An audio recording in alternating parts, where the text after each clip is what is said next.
God, art, sex, guilt. Those were Joe's themes, and now delicious debauchery was added to the list.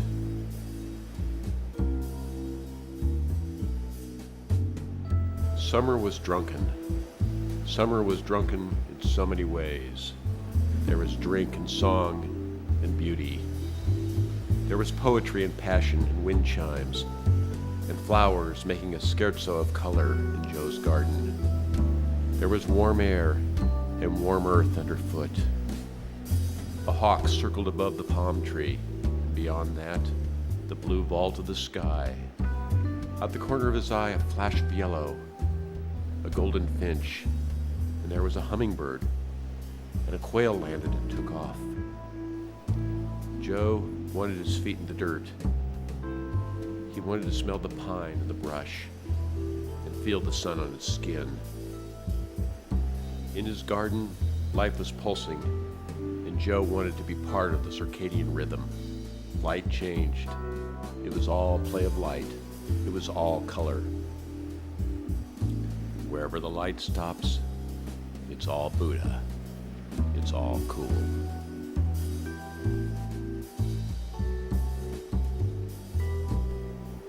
Big plans had been scrapped for no plans. Joe was transitioning from one identity to another. This wasn't the hero's journey. Joe just wanted to survive with a few dreams intact.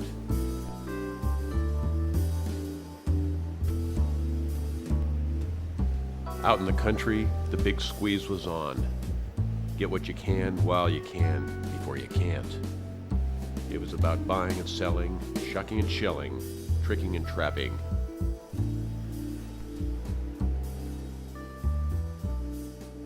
Joe felt the downturn like everyone else.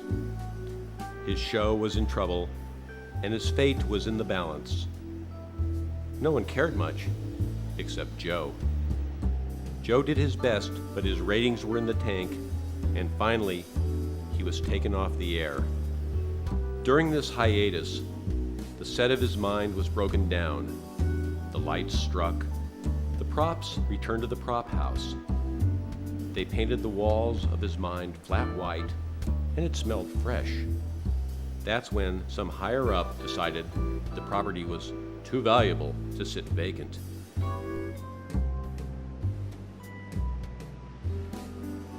Times were tough and cash was scarce, but Joe's brain wouldn't make much of a parking structure. He was not fit for self-storage.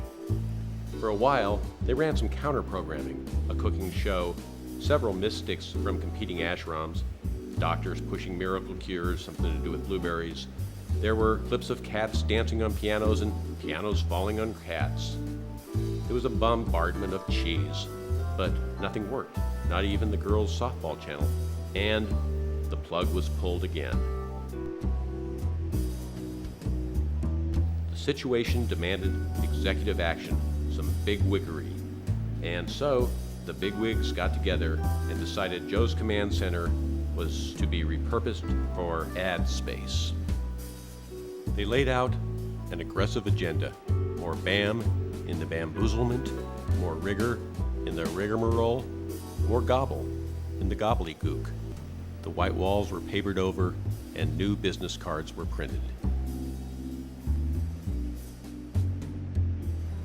A wise man knows how to hire his brains. Then he can stay home and fry his own, announced Joe when they recruited him at Absurdity Inc. Joe's job, one big idea.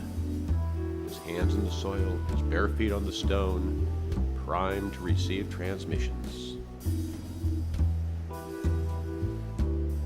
Joe Cupcake did have a few hard and fast beliefs.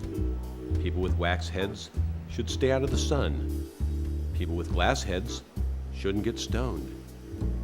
Take time to clip your toenails, ditto nose hair. He also knew not to be fooled by logic. Zeno's arrow, once launched, would never hit the target. Bottom line, Joe needed to be plugged into a bigger power source.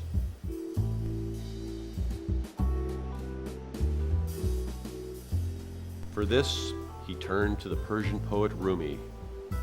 Come to the orchard in spring. There is light in wine and sweethearts in the pomegranate flowers. If you do not come, these do not matter. If you do come, these do not matter.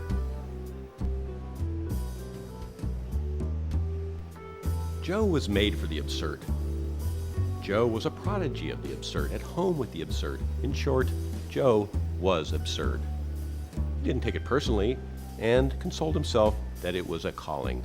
And he took inspiration from his friend Eddie's father, who once told Ferdinand Marcos, dictator of the Philippines, that he had no problems a good PR firm couldn't fix. PR. That was the answer. The thing about advertising, we know it is a lie, but we want to believe. Delusion makes life possible. Coca-Cola, 1 billion bottles a day, and none of it good for you. That was the truth, and no one wanted the truth. Mickey D's, you'll love it. Fat, sugar, salt. Experts were brought in, strategies bandied about, a blackboard set up. Joe, swollen with new confidence, chalked, "Good is when the right product meets the right story. Our job is to combine the chemistry of the right product with the right emotion in a positive way." Joe then blotted, "Self-image," and under that wrote, Aristotle Onassis, "The secret of success, a good address, and a suntan all year."